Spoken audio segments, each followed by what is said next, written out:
वार्षिक परीक्षेमध्ये बहुतांश वेळा विचारला जाणारा प्रश्न मी आता फळ्यावर लिहिलेला आहे. काय प्रश्न लिहिलाय मी?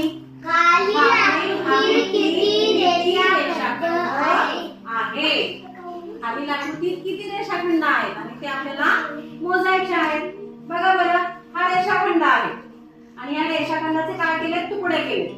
मग हे तुकडे जे झालेले आहेत ते सुद्धा रेषाखंडच आहेत. मग ते रेषाखंड किती हे आपल्याला मोजायचं आहे.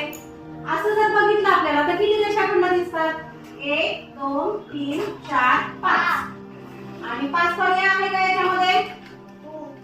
हो, आपण हा 5 पर्याय सुद्धा रंगवू शकतो. बरोबर? पण ते उत्तर बरोबर आहे का? नाही, ते उत्तर बरोबर नाहीये. तर बरोबर उत्तर काढण्यासाठी एक छोटीशी ट्रिक वापरायची.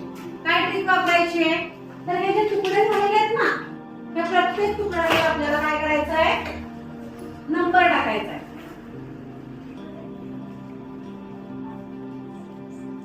आणि याची काय करायची आता?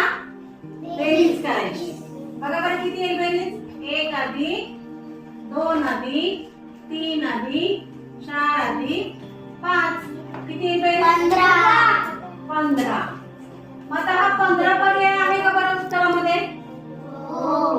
हो. पण पहिल्यांदा आपण 5 काढला होता, मग तो बरोबर होता का? नाही. आता 15 पर्याय जो काढलेला आहे ते उत्तर अगदी बरोबर आहे आणि तोच पर्याय जर तुम्ही रंगवला तर तुम्हाला मार्क मिळणार आहे. एवढं लक्षात ठेवा.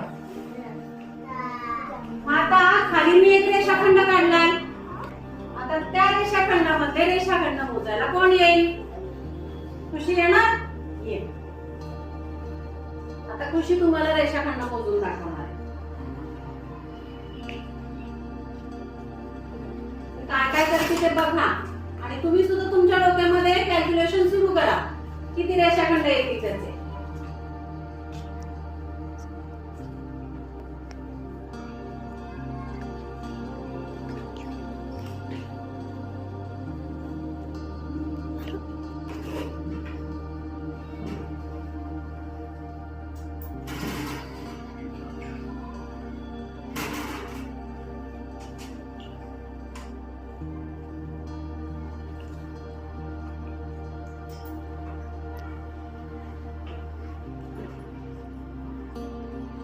किती आलं उत्तर सांगायला सगळ्यांना?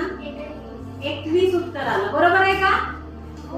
आता खुशीने बरोबर ट्रिक वापरली आणि उत्तर पण अगदी बरोबर काढले. आता आपण तिला शाबासकी देऊया. त्या शाबासकी